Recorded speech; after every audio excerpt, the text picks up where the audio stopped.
Okay, so I saw an interesting clip of my friend Ethan Klein. Because I said that I'm not responding to Ethan Klein anymore. This video is not going to have him in the thumbnail or the title or anything, because I'm just responding to his argument here, because he's not the only one who has said about this, and I'm responding to it because I want to talk about the argument, not because I want to specifically debunk Ethan Klein. So it is a response to Ethan Klein, which I did swear off, but give me some grace here, because I just want to respond to the talking point here that he seems to imagine is like unassailable. And I've seen lots of other people use this talking point. So let us listen. People always sidestep this question. I asked it of Hassan. And no one sidesteps this question. No one. This is an incredibly easy to answer question. I don't think anyone would sidestep this. He never answered it. And people act like it's such a crazy, outrageous question, but it's really not. Imagine one day a group of Native Americans from a reserve roll up to a nearby suburb and just start blowing up and killing everybody there because it's their land and they want it back. And it is, right? By the same logic. Would you be okay with that? Would you just say, that's okay? You know what? They're right. We're not going to respond.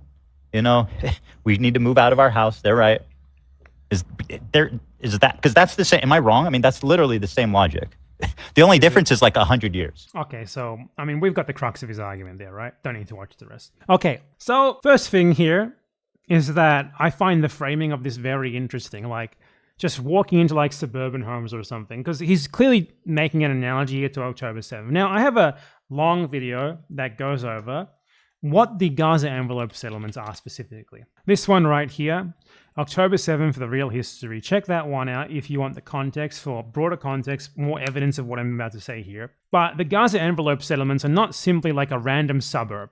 The Gaza envelope settlements are specifically built in a circle around Gaza. You might ask why that is. Well, it's because in 1948, when Israel was ethnically cleansing Palestinians, as many as they thought they could get away with, the majority of them were ethnically cleansed and forced into Gaza, which was then set up as like this zone where they could keep all the Palestinians they ethnically cleansed. And then the Gaza envelope settlements were built, many of them on ethnically cleansed Palestinian villages, in a circle around Gaza. Now, you might understand why that was the case already. It's pretty fucking obvious, isn't it? The reason why they were built in a circle around Gaza is because they're a core part of keeping those people confined into Gaza. They were built in a circle around Gaza for that reason alone, and the positions of these settlements were specifically chosen by the IDF, in fact. These settlements were literally handpicked by the IDF. Their location were chosen by the IDF. Many of them were founded by military members. The people were armed, and they still are today, by the way. The people who live in the Gaza envelope settlements are highly armed. They are basically like paramilitaries. They aren't just regular suburban fucking people. Give me a break. A couple of them even have like literal attached military bases within their walls. This is a military like frontier settlement colonial exclusion zone, okay? It's not simply a random suburb. It's not the same fucking thing at all. The purpose of the Gaza envelope settlement is to keep the people in Gaza confined, to help with keeping them confined. Because no sane person will want to fucking live literally directly on the border of a concentration camp where you keep your victims. That's a crazy thing to want to do. So you have to wonder, why do they live there then? Why these settlements exist? Because who would want to live there unless you're a crazed colonial settler maniac? And that's the people who live there. That's what they are. So the analogy makes no sense because of that. And he said there, what, there's a difference like 100 years? Yeah, 100 years does make a big difference. Not that I think it would be wrong. If there was like a serious Native American militant movement in the USA, I don't think it would be wrong at all. We need to be organized and try to and actually have a point though, right? Because it is sadly a lot harder to resist in the USA because the USA is infinitely more consolidated as a colony than Israel is.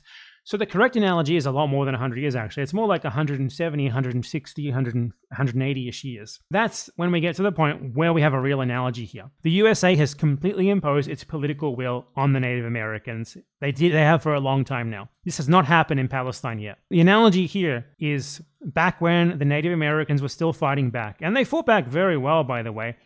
Like, the native resistance in the US was probably the most effective native resistance in terms of how effective they were for the numbers that they had of any, like, colonial situation in the world, aside from those that actually won later, like Algeria, for example. They were just massively outnumbered, hopelessly outnumbered in every way possible. That's the only reason they lost. In terms of in battles, when the battles were even, they usually won. When they outnumbered them, they fucking crushed them.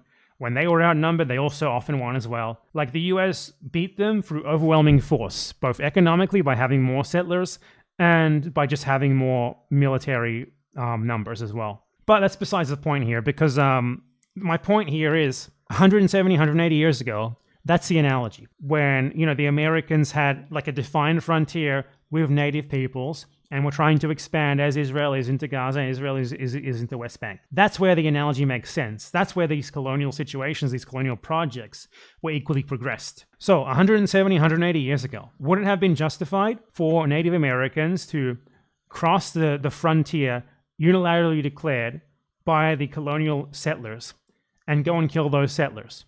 Yes, it would have been, and it was, and they did do that. I don't think any sane person would ever say otherwise. Zionists have like this cognitive dissonance where they are capable of acknowledging this in the Native American case. I bet you even Ethan Klein, if you gave him that analogy, without mentioning that you're about to make an analogy to Gaza, without hinting at that, based on the context or anything, he would agree with you that those people were justified in doing that, that he thinks that they were the ones who were in the right. There is someone who made a video, who is a Zionist, a committed Zionist, who condemned October 7th, but who justified Native Americans doing the same thing without noticing the cognitive dissonance that involves him doing that. That is knowing the Zionist YouTuber knowing better, who I've covered before, and his idiotic, illogical inconsistency in this talking point. So here is what Knowing Better said about retaliatory Native American raids against frontier settlers in the USA. Knowing Better, a committed Zionist who condemned October 7, which is directly analogous to this.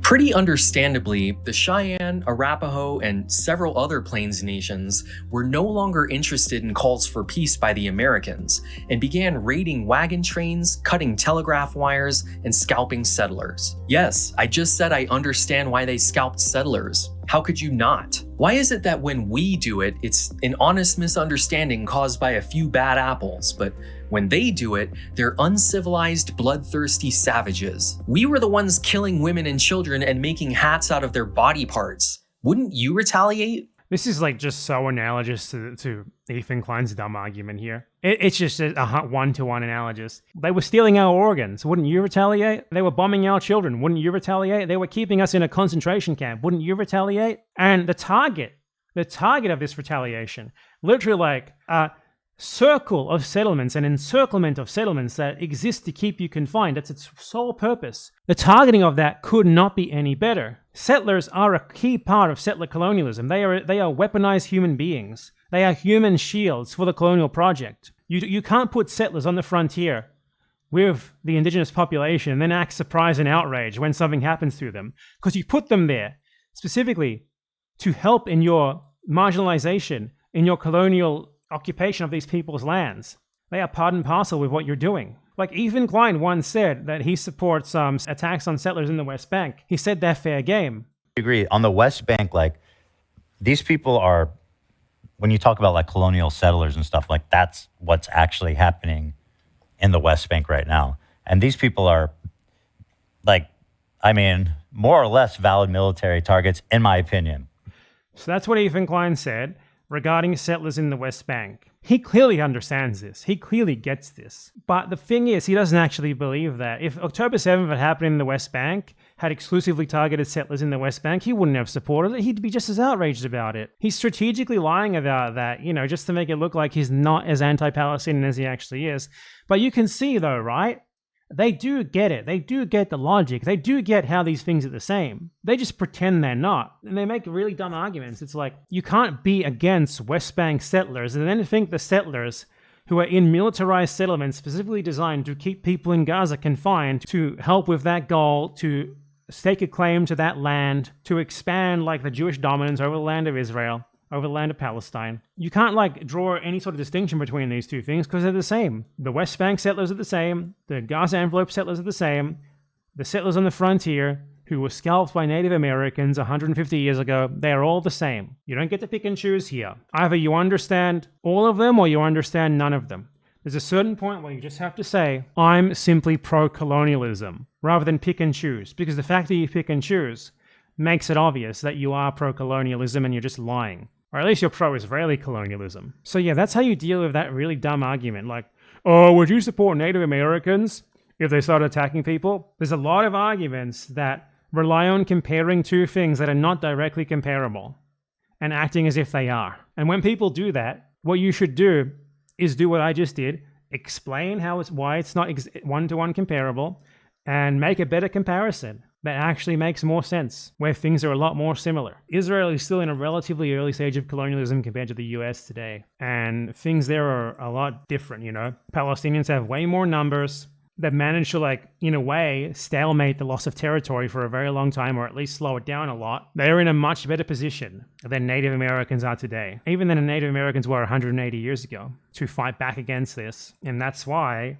you know, it's not quite as advanced as the colonization of the US is today. And why the actual comparison, if you want to make a comparison between the colonialisms of the US and of Israel, you have to go further back in time to when the US was relatively as progressed as Israel is today. That's when things start making more sense.